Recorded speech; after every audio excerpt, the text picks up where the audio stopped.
me to her is she is a scholar. She's just a little bit introverted. And I am a scholar, and I'm very much introverted. And so I find myself, when she's in Louisville, being very protective of her. Usually when she's downtown, you will see me within 3 feet of her, looking very stern, trying to keep people away from her. And this is the first time in Louisville where I felt like I could leave her alone because I knew she was among friends here tonight. And I want to thank you for that. But how she came to be here is, Muhammad said, Babar said, do you think she would come? And I said, I think she would like to do so, but let me ask her. So I wrote, and I said, Karen, would you like to speak at the Islamic Center? And she wrote back very quickly. She was in London, and I was in Louisville, and our computers must have been in sync because it was within a few minutes, it felt like.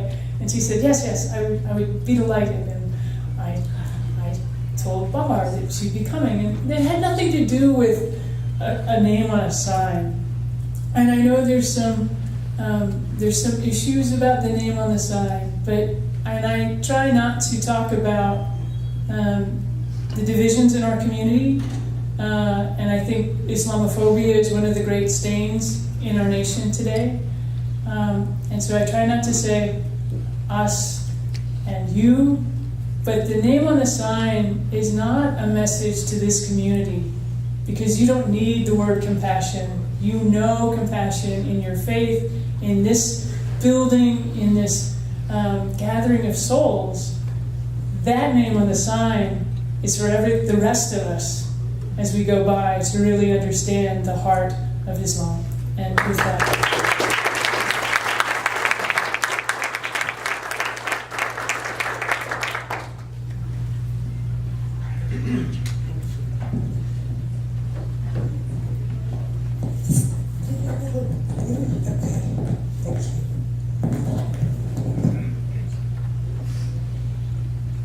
This is a great honour, and I'm going to start by telling you how I first came to appreciate Islam.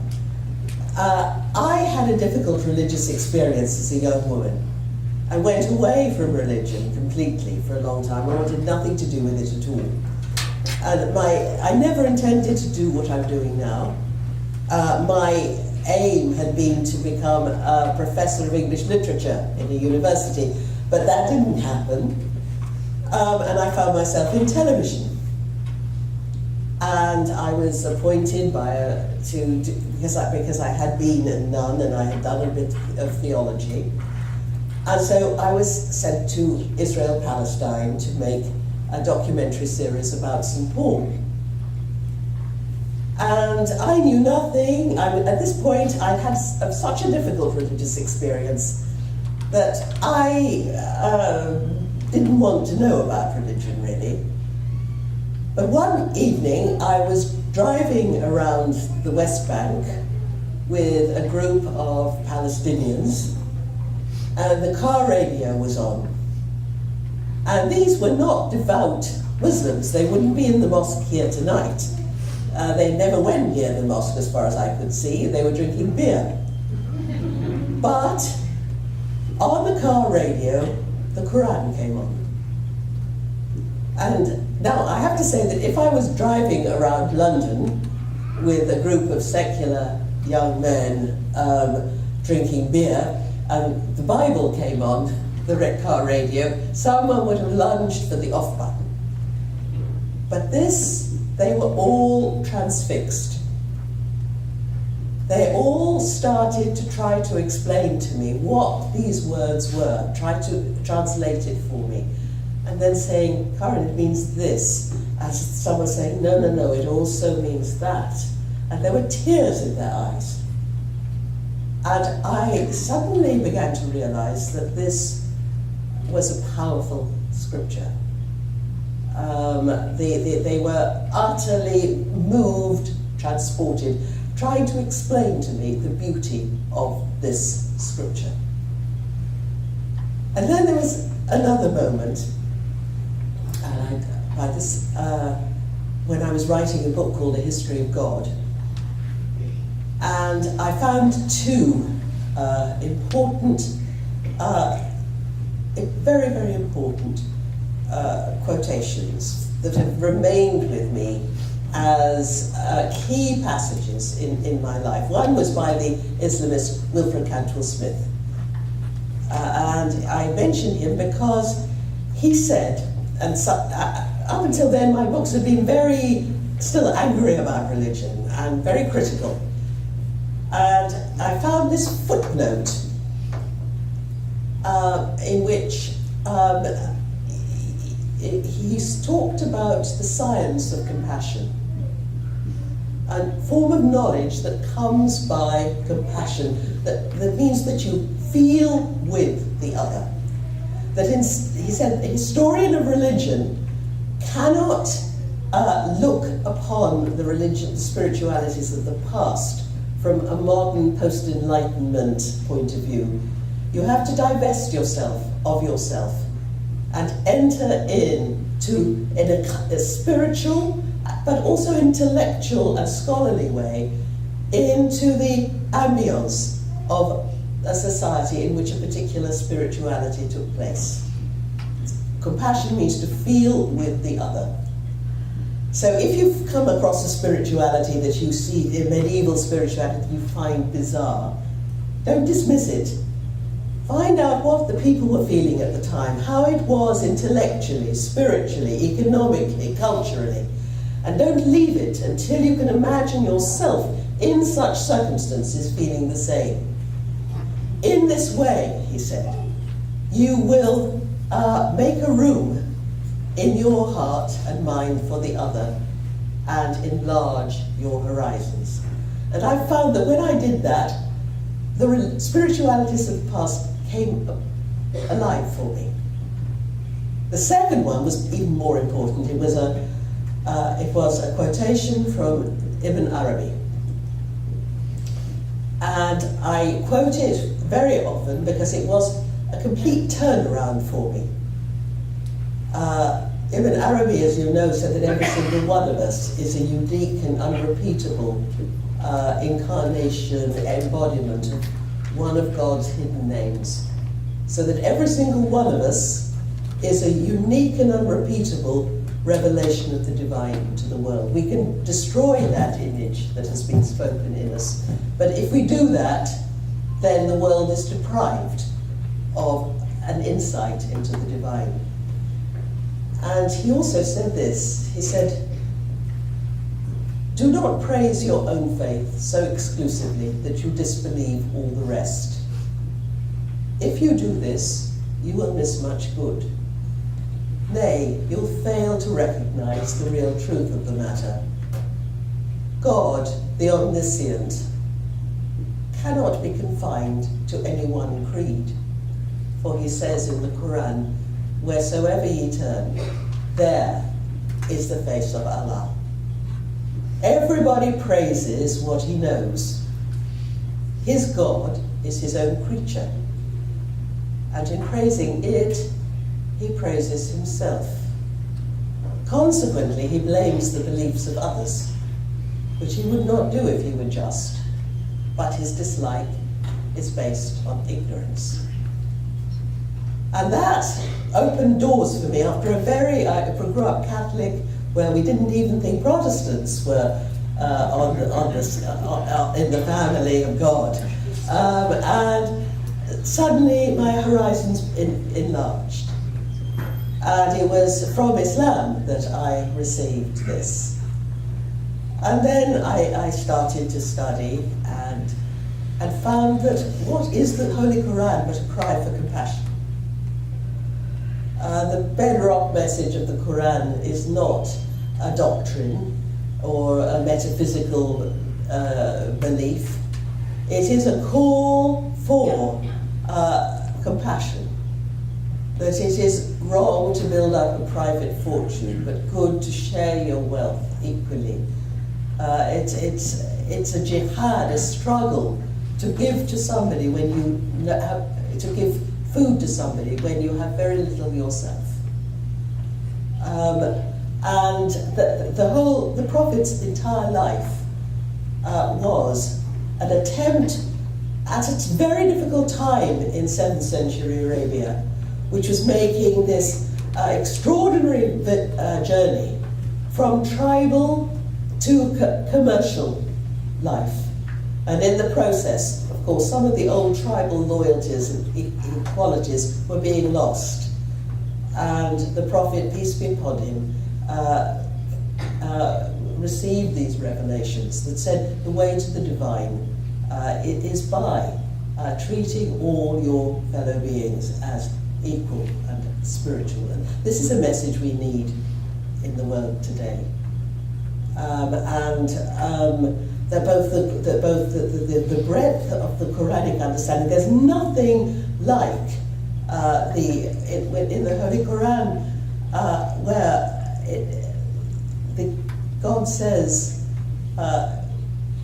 we make no discrimination between any of the prophets. All the prophets, whether they're Abraham, Moses, Jesus, they are all prophets of God. There's more about Maryam, the mother of Jesus, in the Holy Quran than there is in the New Testament. And this breadth of generosity of insight was an inspiration to me. And I think it's something that the world needs right now, when horizons are closing in. So it's wonderful here tonight to know that this will be a beacon to people. People will drive past this sign at a time when people think that Muslims are all terrorists, etc. Some people do. To see a reminder, as the Quran says, we can only be a reminder that it's about compassion, always. And Ibn Arabi himself, what was his great message but mercy? The theme that recurs most frequently in his books, in his work. But these are difficult times, and I would like to share with you 3 points about the Prophet Muhammad, peace be upon him, that might help us to negotiate these difficulties. They're no clear-cut answers, because we're all struggling with these new circumstances, both in my country, where horizons are narrowing since the Brexit vote, and there's been an increase in hate crimes in Britain since the Brexit vote by 41% in the UK. And horizons are narrowing, and they are here too. But this is the time for action. After all, you know from Muslim history that after the Prophet died, peace be upon him, there was very hard times for Muslims. They came out of the Arabian Peninsula, a cultural backwater where nobody went, really. It was not on the map. And within 60 years of Muhammad's death, they were masters of the largest empire the world had ever seen. What a revolution! And inevitably, there were tensions. And you know, I don't have to tell you about the various fitnas between, as the Prophet's companions were killed and even fought one another in this struggle to find themselves in this world. It was a fitna, but, and this is the important point, out of this awful struggle where you have Ali, the Prophet's beloved nephew, killed, where Hussein, the Prophet's beloved grandson, whom the Prophet used to carry around on his shoulders in Mecca, slaughtered by Umayyad caliphs. These are terrible, dark times, and Muslims have been here in terrible, dark times before. But out of all this horror came a surge of creativity.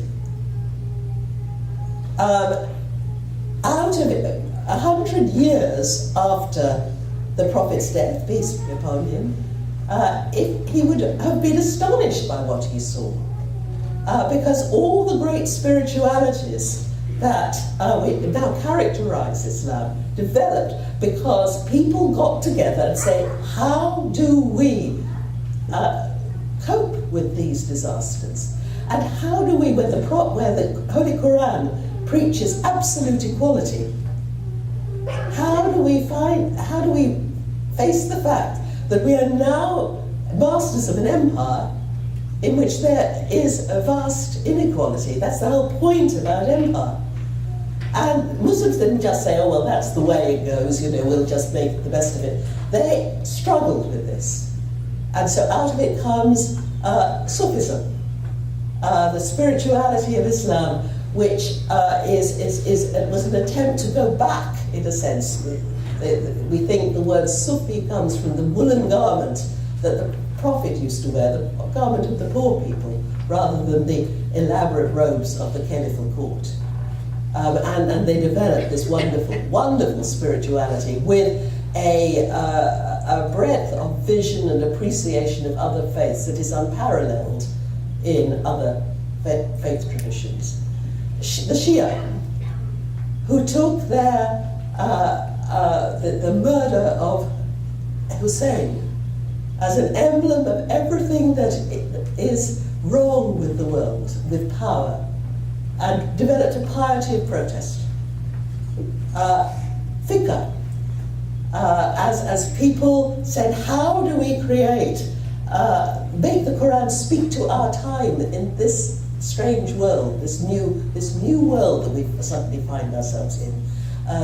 And so our historiography begins as people look back to the Prophet, peace be upon him, and said, what was he doing and what would he do now? And this was a surge of great creativity. Another surge of creativity